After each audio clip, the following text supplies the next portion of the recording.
Hadiratul mukarramin wal muhtaramin, sa'adatul ulama wa karamatul fudala. Tentunya yang sangat kita hormati, yang sangat kita muliakan para asatid wal ustadzat, segenap bapak-bapak yang duduknya akur, mudah-mudahan kita selalu bersyukur mendapat yang nampak mau kenanya bagus-bagus, mudah-mudahan akhlaknya bagus, tutur katanya pun halus, bergaul sama suami bukan karena fulus. Sudah banyak contoh keseringan diminta fulus, suaminya cepat mam. Lalu ikan sepat, ikan gabus makin cepat makin mau kawin lagi sih ibu kayaknya. Boleh ya. Bapak Ibu hadirin wal hadirat yang besar tak dihimbau gelar, yang kecil tak disebut nama, semoga kita semua dimuliakan oleh Allah. Amin. Nah, sekarang udah nggak musim kampanye, nggak apa-apa, amin gitu. Ini takut amat bilang amin ya. Alhamdulillah, malam ini hampir di setiap masjid memperingati malam yang disebut dengan Nuzulul Quran. Seumur saya hidup sekarang sudah 38 tahun, saya tidak pernah melewatkan malam ini dari umur 7 tahun. Berarti kurang lebih 31 kali. Nuzulul Quran biasa diperingati di setiap masjid, pesantren, musola. Hampir semua masyarakat mengenal peristiwa ini. Orang bilang malam diturunkan Al-An'am, Al-A'raf, Al-Anfal, At-Taubah, Surat Yunus, Surat Hud, ya, Surat Ar-Ra'du, Surat Ibrahim, Al-Hijr, An-Nahl, Bani Israel, Al-Kahfi, Maryam, Toha. Mungkin dari kecil belajar surat yang pertama diturunkan oleh Allah surat apa? Surat apa ibu-ibu? Oh, pintar ibu-ibu. Bapak-bapak, surat yang kedua surat apa? Bingung. Surat Oh, bingung. Enggak tahu atau ketahuan banget? Surat Al-Mudaththir. Ya ayyuhal mudaththir qum fa'anzir. Tapi kenapa surat yang pertama kali Al-Alaq tidak ditempatkan di mushaf yang pertama? Ada yang tahu? Bingung kan? Al-Quran dari Lauhul Mahfudz ke langit dunia, kata Ibnu Abbas, persis turunnya seperti yang di mushaf saat ini. Al-Fatihah, Al-Baqarah, Ali Imran, An-Nisa, Al-Maidah, ya. Persis seperti itu. Tetapi dari langit dunia diturunkan secara berangsur-angsur selama 22 tahun, 2 bulan 22 hari kepada baginda Nabi sallallahu alaihi wasallam. Itu berangsur-angsur sesuai kondisi dan keadaan. Ketika Nabi lahir tidak ujuk-ujuk dikasih wahyu. Ya. Beliau lahir sama dengan manusia keumumannya. Lahir, cuman bedanya kita manusia biasa lahir nangis, itu normal kata dokter. Kalau ada bayi tidak nangis itu tidak normal. Saya 2 kali menyaksikan langsung anak saya lahir, Pak. Wah, kalau gak nangis itu kata dokter ditepuk-tepuk supaya nangis. Itulah normalnya. Tapi Rasulullah lahir tidak menangis. Jadi pantas Al-Quran diturunkan selama 22 tahun lebih, karena dimulai daripada umur Rasulullah ketika 4 tua keladi, semakin tua semakin jadi nengok perempuan yuk masih tetap wah barang bagus nih, bahaya itu. Nah, jadi Rasulullah umur 40 tahun baru diangkat menjadi nabi. Selama masa itulah Al-Quran diturunkan secara berangsur-angsur dari langit dunia. Nah, ini kita harus mengerti dan harus kita fahami. Maka apapun yang terkait dengan Al-Quran itu pasti diunggulkan oleh Allah. Contoh malak Jibril. Kalau nyebut malaikat itu jamak, tapi keumuman kita nyebut Jibril dengan malaikat Jibril, padahal satu Jibrilnya. Maka bahasa yang tepat itu cuman belum populer, malak Jibril. Karena kalau malaikat kan jamak ya. Malak Jibril itu menjadi malak yang pertama di antara jutaan malaikat yang tidak bisa dihitung. Sayyidul malaikah, pimpinan malaikat adalah malak Jibril. Kenapa? Alasannya karena beliau yang menjadi pelantara wahyu Allah. Al-Quran turun kepada Rasulullah Muhammad sallallahu alaihi wasallam. Ramadan, bulan yang menjadi teristimewa di antara 12 bulan. Kenapa?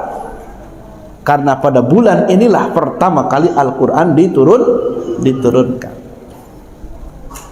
Mekah menjadi, pernah ke sana Bapak Ibu? Insya Allah. Yang belum mudah-mudahan bisa segera. Yang sudah mudah-mudahan bisa balik lagi. Bisa bareng saya. Bukan promosi, ini iklan. Sering bolak-balik ke sana. Kalau kita udah kelelahan. Terbayang saya naik itu jam 2 subuh, jam 2 pagi, malam-malam, lagi gelap gulita. Di center pakai HP terus ke atas. Kelihatan kalau siang itu dekat, tapi kalau udah naik jauh. Itu dulu sebelum diangkat jadi Nabi, Rasul bolak-balik ke sana bertahanuf di Gua Hira. Berarti bagaimana fisiknya Rasulullah Muhammad sallallahu alaihi. Dan bukan kayak sekarang. Sekarang saya naik taksi dari hotel ke tempat di bawah kaki Jabal Nur itu. Dulu Rasulullah jalan kaki, ibu sekalian, dan jauh tempatnya. Itu luar biasa. Maka Makkah menjadi kota haram, tanah haram. Tanah haram itu tanah mulia. Ada orang yang enggak mengerti tanah haram itu apa sih, haram apa? Tanah yang dimuliakan oleh Allah. 3, Makkah, Madinah, Baitul Maqdis, selingkungan wilayah Baitul Maqdis saja.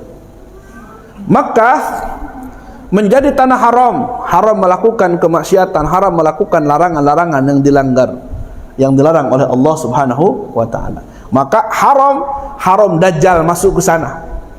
Di akhir zaman Dajjal tidak akan masuk kedua tanah suci, Makkah dan Madinah. Maka bercita-citalah kalau ingin mati di Makkah dan Madinah. Aduh, kok sadis amat Pak Ustadz?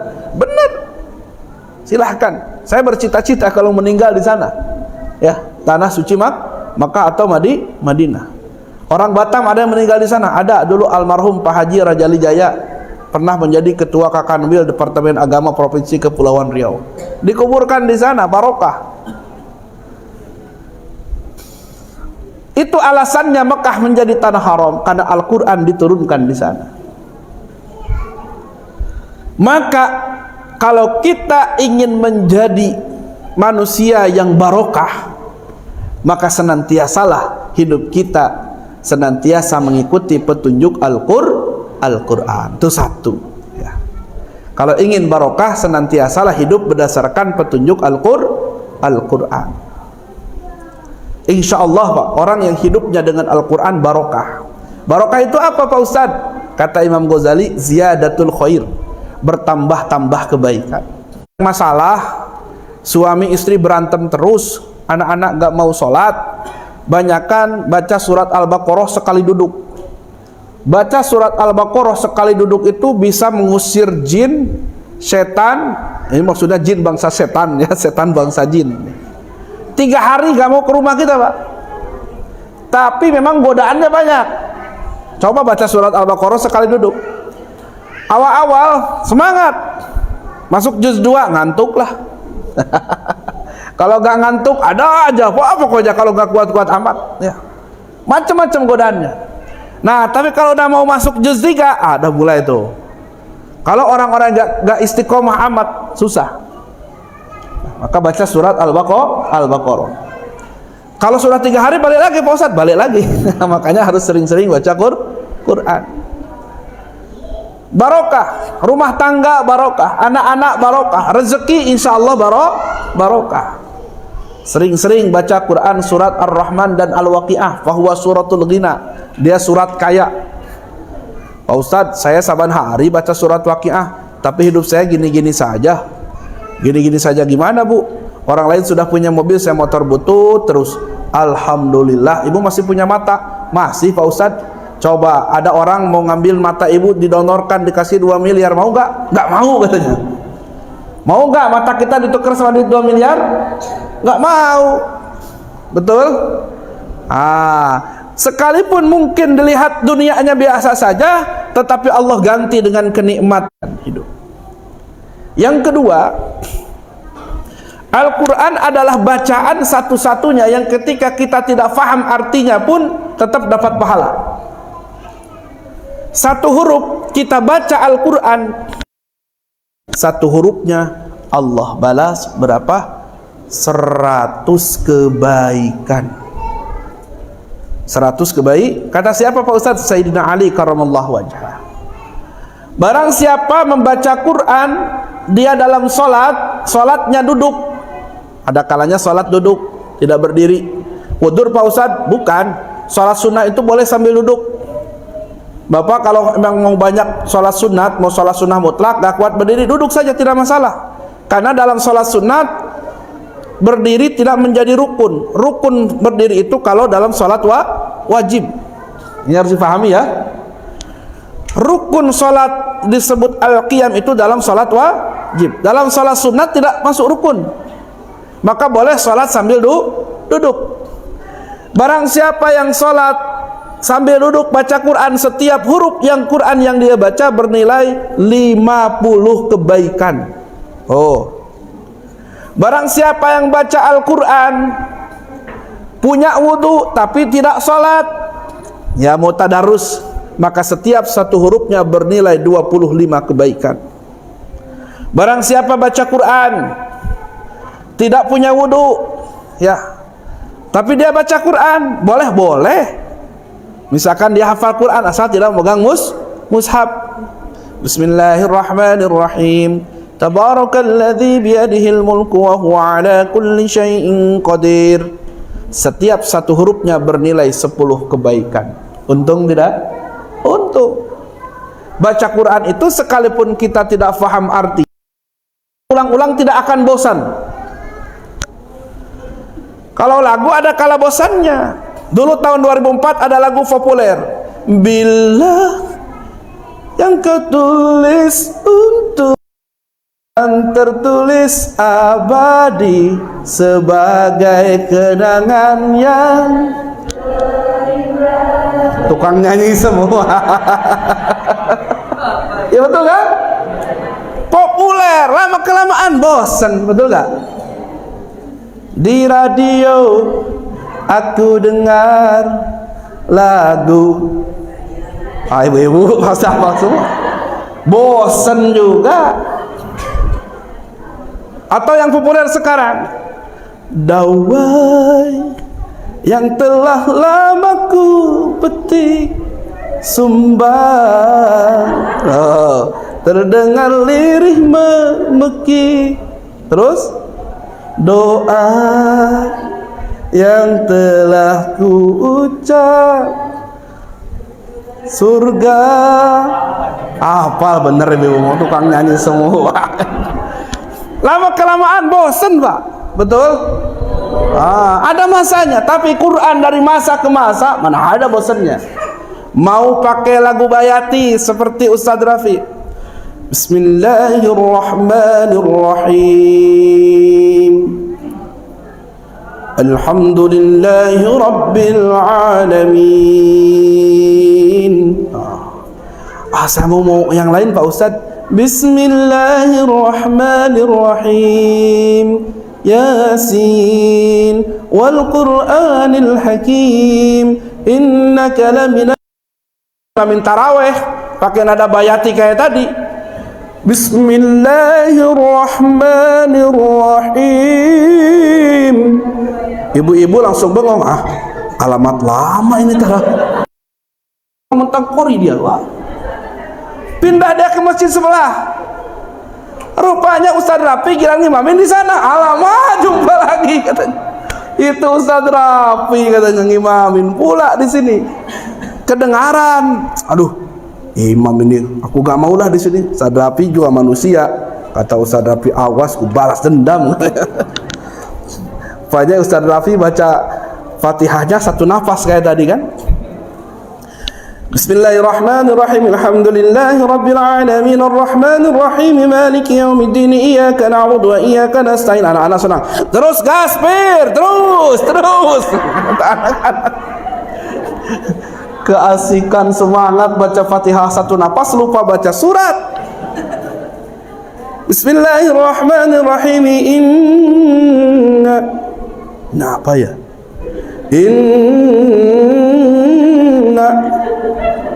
Tak dikasih jarum coklat sama Pak Ketua Masjid ini. Inna anak kecil kesel, innalillahi Pak Ustad. Innalillahi wa inna ilaihi rajiun, bubar itu salat. Kalau dalam sholat ya jangan yang panjang-panjang ya, kalau bisa boleh seperti tadi. Tapi enak alhamdulillah tarawih di sini 20 rakaat, bacaannya tidak terlalu cepat juga tidak terlalu panjang. Ya langganan lah dari Al-Hakumut ya Ustaz ya. Tidak masalah. Karena jangan sampai ada anggapan sholat tarawih itu 8 rakaat yang paling benar. Enggak.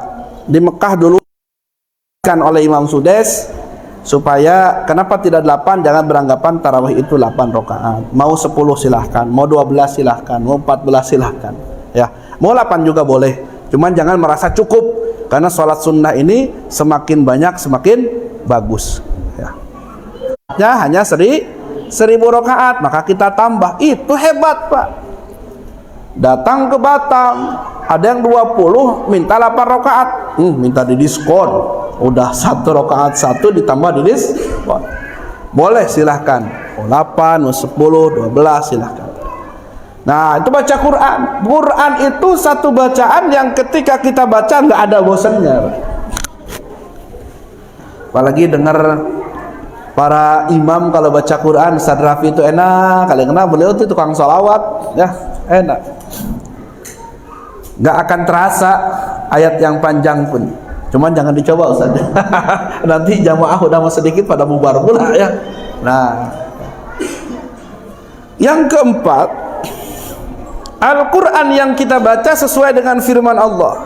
Wa nunazzilu minal Qur'ani ma huwa shifaa'u wa rahmatun lil mu'minin. Wa nunazzilu minal Qur'an, dan tidaklah kami menurunkan Al-Quran ma huwa shifa', melainkan ia sebagai obat. Wa rahmatun, dan rahmat lil mukminin kepada orang-orang yang beriman. Al-Quran sebagai obat. Obat apa? Obat dohir maupun batin. Ya jangan tanya, Ustadz saya panuan kurapan bisa pakai Quran ya? Jangan begitu maksudnya ya. Ada seseorang yang nggak mau dioperasi, kayaknya tindakan operasi ini mengerikan sekali gitu. Kabur dia ingat dosa-dosanya, dia baca Quran aja katanya. Dia menyepi jauh dari keluarganya nyari-nyari sampai dibujuk lagi, namanya kabur, takut segala macam. Daripada bapak mati ya, mati pasti bakal pasti semua juga bakal mati. Setelah penyakitnya hilang, nggak tahu ya kenapa ada bapak, kenapa apa melakukan pengobatan yang lain? Tidak katanya. Apa yang bapak lakukan selama ini? Baca Quran 1 hari, siang, sore katanya. Ya, nggak pernah ada waktu tidak berhenti baca Quran. Nah, ini berarti mengobati orang secara zahir. Yang kedua, secara hati, penyakit hati. Kan ada lagu, obat hati ada 5 perkaranya. Yang pertama baca Quran dan maknanya. Tuh kan. Kalau kita sakit hati, disakitin sama orang, dizolimin sama orang, jangan balas dolim. Sekalipun boleh, tapi serahkan kepada Allah. Perbanyak baca Quran. Nanti kezoliman itu akan balik kepada orang yang melakukan kezoliman. Salah satunya baca Quran dan maknanya. Betapa banyak contoh orang-orang yang dizolimi, dia nggak balas dolim, Allah yang membalasnya langsung. Karena kalau kita balas dolim nggak seberapa. Bukan berarti maksud mendoakan jelek pada orang, tidak. Itu kalau kita sakit hati. Ada juga kitab berpenyakit hati. Apa itu? Contoh, riya, sum'ah, ujub, setali 3 uang. Sama saja, riya, sum'ah, dan ujub. Itu penyakit hati itu, Pak. Merasa sakit hati kalau amal baiknya tidak diketahui oleh orang lain karena ingin dipuji, itu riya. Dalam Quran sering kita baca, wa min syarri hasidin idza hasad. Allah menugaskan kita untuk minta perlindungan kepadanya daripada penyakit hasad. Hasad ini beli kipas angin, dia masuk angin. Tetangga beli kulkas, dia yang membeku. Ya, tetangga beli Avanza, oh kredit apa cash? Apa urusannya? Biarkan saja. Mau Avanza, mau Honda, duit dia, kredit dia. Kenapa kita yang sewot? Betul? Nah, ini penyakit iri ini repot, Pak. Istilah bahasa sekarang SMS. Senang melihat orang susah, susah melihat orang. Kalau tetangga dapat kesenangan itu susah, gelisah hatinya. Ngomong enggak, pindah ke jari-jari, bikin status. Kapan saya kayak orang? Bukan kapan orang kayak saya. Nah, penyakit ini repot. Malah kata Nabi, hasad ini bisa menghancurkan amal laksana api yang membakar kayu bakar. Cepat banget. Maka bersihkan, salah satunya dengan membaca Al-Quran. Selain baca, pahami maknanya. Penyakit hasad ini bahaya. Riya, hasad itu dengki. Obati penyakit hati ini dengan senantiasa kita membaca ayat suci Al-Quran dan pahami maknanya. Pak Ustadz, saya nggak paham bahasa Arab, banyak terjemah, tapi jangan jadikan terjemah sebagai hujjah. Karena terjemah kadangkala manusia ada lemahnya. Terjemah Departemen Agama mungkin untuk pengetahuan kita. Kalau ingin menggali lebih dalam, tafsirnya banyak tafsir, belajarlah sama yang ahlinya. Gitu. Ya. Nah, ini baca Quran dan maknanya.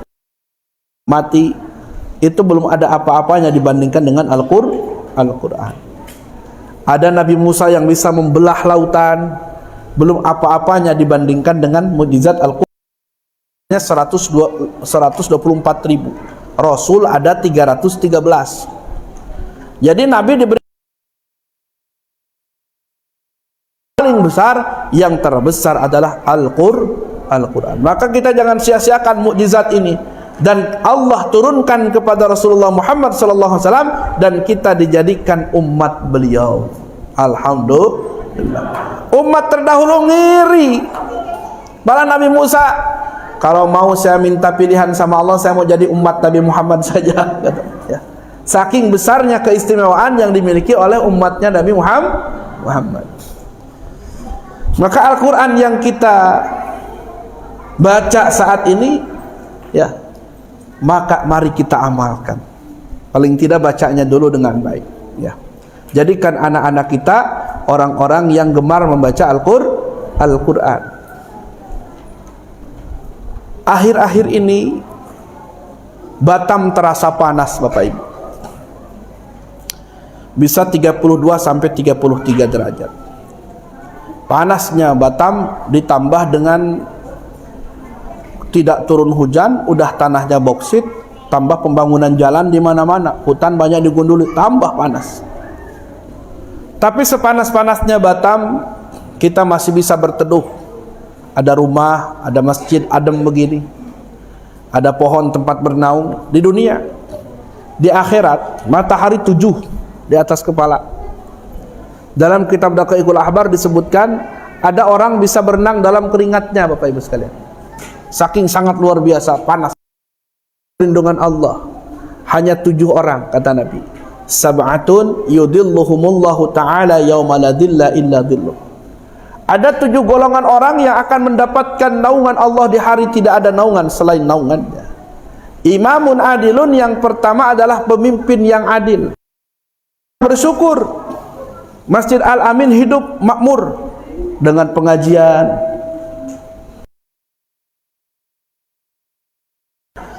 Lebih ingin ingin selamat lagi anak-anak, tapi kalau di rumah masih ada pergaulannya, nonton handphone.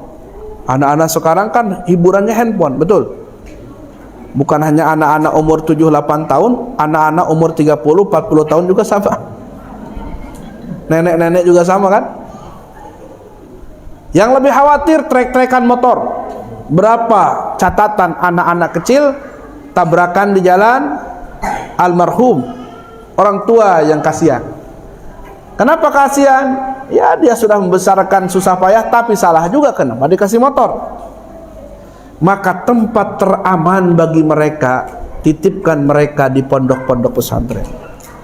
Senakal-nakalnya di pondok bisa dilindungi oleh guru ustadznya, nggak boleh naik motor. Ini santri kami orang Odessa, usia SMA, dari SMP mondok. Mungkin bisa motor tapi dijaga, nggak pernah naik motor. Handphone harusnya bisa, mungkin lagi rame-ramenya, tapi kami batasi, jangan nak. Tapi komputer kami ajarkan, tahun ini akan dikirim ke Bandung dapat beasiswa. Selain berpondok pesantren tahfidz, juga memahami IT di bidang corporate, di bidang programmer, kami akan kirim ke sana. Maka itulah kami mengajak kepada Bapak Ibu sekalian, dimanapun anak ibu mau mondok silahkan. Ya, dari kecil masukkan mereka ke pondok pesantren. Baca Qur'annya otomatis. Sholat pasti, kalau gak sholat ditegur. Di rumah kadang kita segan-segan Bapak Ibu, karena sibuk kita dan segan. 3:30 paling tidak bangun untuk sholat tahajud. Artinya dari kecil tumbuh dalam ketaatan ibadah. Itu perlu. Tapi Pak Ustadz takut sekarang banyak masalah, katanya perundungan lah, katanya pencabulan lah, kekerasan. Itu makanya yang paling penting akidahnya, akidah Ahlus Sunnah wal Jamaah. Nah, tenanglah. Di rumah biasanya kita perhatiin terus, ibu bisa sibuk ngurus yang lain, bapak bisa fokus kerja, anak-anak dimasukkan ke pondok pesantren, ngajinya diperhatikan, makannya apalagi, ya, makannya apalagi. Jangan segan Bapak Ibu sekarang. Apalagi yang saat ini bisa menyelamatkan generasi bangsa kita ke depan, yaitu tadi, ya, jangan pernah segan, jangan pernah takut. Perlu kita melahirkan anak-anak kita, generasi kita yang sedari kecil tumbuh dalam ketaatan ibadah kepada Allah Subhanahu wa ta'ala. Yang ketiga, siapa yang akan mendapatkan naungan Allah itu? Wa rajulun tasaddaqa bi sadaqatin fa akhfaha falam ta'mal simaluhu ma sana'at yaminuhu.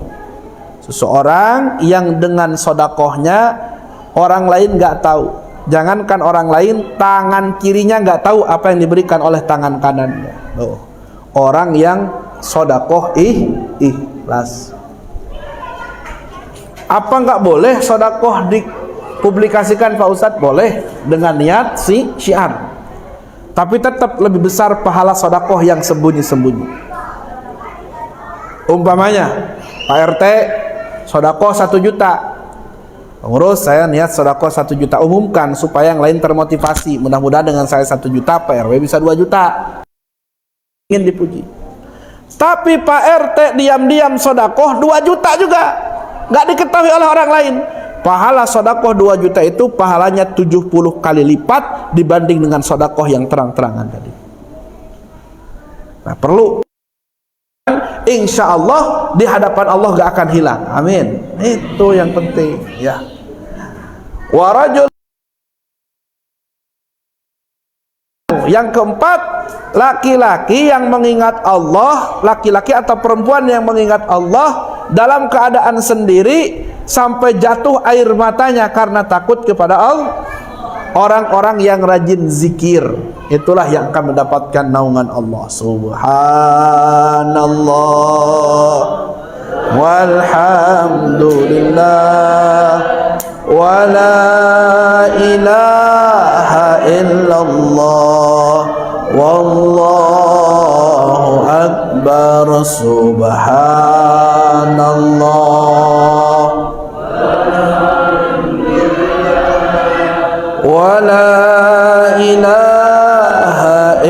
illallah, wallahu akbar. Penting hidup kita punya amalan rutin zikir. Mau pagi, mau sore, mau siang, sisihkan 24 jam dari waktu kita untuk zikir kepada Allah. Itu penting, Pak. Kata Imam Alawi Al-Haddad, itu sebagai amaliyah rutin yang perlu seorang mukmin miliki. Akan kuat nanti. Zikirnya akan menjadi junnah, benteng. Maka orang-orang bahagia itu orang yang rajin zikir, Pak. Ya, orang-orang yang rajin zikir, akhir hidupnya mudah. Kata-kata Nabi, man qala la ilaha illallah fi akhir hayatihi. Barang siapa yang mengucap ucapannya adalah la ilaha illallah di Allah. Giliran sekarang mau lebaran kan banyak petasan. Dar, astagfirullah, kan gitu, refleks. Beda dengan orang yang enggak zikir. Dar, mati anak ayam, mati anak ayam, mati anak gitu. Ya kan, sampai disebutlah salat, bingung dia. Datang malaikat maut, ada yang mentalkin, salah nyebut, Pak, but, bingung. Maka talkin itu yang benar, la ilaha. Sulit, Pak Ustaz, bisikan Allah, Allah, agar ucapan akhir hidupnya adalah kalimat Allah. Ya, itulah kebiasaan zikir, itu penting. Wa rajulani tahabbang fillah fajtama'a ala dzalik waftaraqan alaih. Yang kelima, dua orang yang saling mencintai karena Allah, bertemu karena Allah, berpisah karena Allah. Maka kalau kita berteman di dunia, bertemanlah karena Allah, bukan karena ada keuntungan semata, tapi karena Allah. Bertemu karena Allah, saling mengingatkan apabila lupa. Berpisah karena Allah, saling mendoakan. Ada berteman, kalau misalkan berteman, berjumpa dengan saudara, begitu berpisah saling mendoakan, mudah-mudahan sehat ya, semoga rezekinya lancar, gitu. Ucapkan salam keselamatan, itu doa. Wa rajulun da'athum ra'atu dzata jamalin aw mansibin ila nafsiha fa aba wa qala inni akhafullah ta'ala. Dan laki-laki yang digoda oleh perempuan cantik, punya jabatan, tergiur menggoda perempuan itu, tapi dia menolak dengan alasan aku takut kepada Allah. Ini gambaran Nabi Yusuf, Bapak. Nabi Yusuf itu umur 18 tahun sudah diangkat menjadi juru tulis kerajaan, sekretaris jenderal. Ada asal orang pinter, orang cerdas, dan memiliki wajah yang rupawan, maka Nabi Yusuf diangkat menjadi juru tulis. Itu saban hari istri raja nengok aja, nengok kegantengan Mayor Teddy, nggak ada apa-apanya. Semakin hati, padahal istri orang, istri raja itu memendam perasaannya. Nabi Yusuf umur 18 tahun, dari dulu ada memang. Memang gitu ya, memang iya. Wah, doyan berondong pula nih, kan gitu. Tapi memang ganteng, Pak. Satu waktu udah memuncak hasratnya, Nabi Yusuf dipanggil. Yusuf, ya kan saya Yusuf juga, Pak. Kalau ingin punya anak ganteng, namain Yusuf gitu ya. Ya, ada apa? Mak, mak ya, mak pula manggilnya. Sini kamu, mau apa? Sini aja. Sini duduk, katanya. Udah mulai curiga nih. Raba-raba. Jangan, tidak boleh, kata Nabi Yusuf. Wah, kalau kamu nggak mau, aku bilang, teriak nih. Wah, dikejar-kejar Nabi Yusuf tuh. Kan saya juga bingung kalau kayak gitu. Ya, cantik. Kalau kita mungkin beda lagi, Ustaz Rafi. Ayolah, Mak. Gitu. Kacau pula nih. Ini dikejar-kejar, keliling. Akhirnya mungkin baju belakangnya ditarik, sobek. Begitu kejar-kejaran, datang raja. Ada apa ini? Wah, langsunglah kelabakan Zulaiha nih. Ini Yusuf katanya mau macam-macam. Wah, raja nggak langsung percaya. Bener, Sub? Enggak. Bawa ke pengadilan. Pengadilan memutuskan kalau memang Yusuf salah, tentu yang sobek baju Zulaiha. Kalaupun yang sobek baju Yusuf di depan sama berondong, katanya kan gitu. Wah, sakit hati Zulaiha. Esok-esok dikumpulkan dah para wanita-wanita pembesar kerajaan. Kalau sekarang ibu-ibu sosialita lah ya. Wah, dikumpulin. Nanti Yusuf lewat, semerbak harumnya tercium. Pada nengok semua, ini wangi apa? Begitu nengok wajah Yusuf, semua lupa daratan. Gantengnya kali tuh Yusuf tuh. Tengok Mayor Teddy gitu. Itu ganteng kali tuh. Emak-emak lupa daratan. Yang tadinya mau ngupas mangga, buah, ini jadi ngupas tangan, gak terasa. Gini, padahal sebentar Yusuf lewat, gak sadar ini tangan sudah pada berdarah. Kata Zulaiha, kerasa kau sekarang ya. Awak tiap hari nengok Yusuf, kau baru sekejap aja udah tergila-gila kau gitu. Tapi bukan Yusuf ini udah ada yang punya.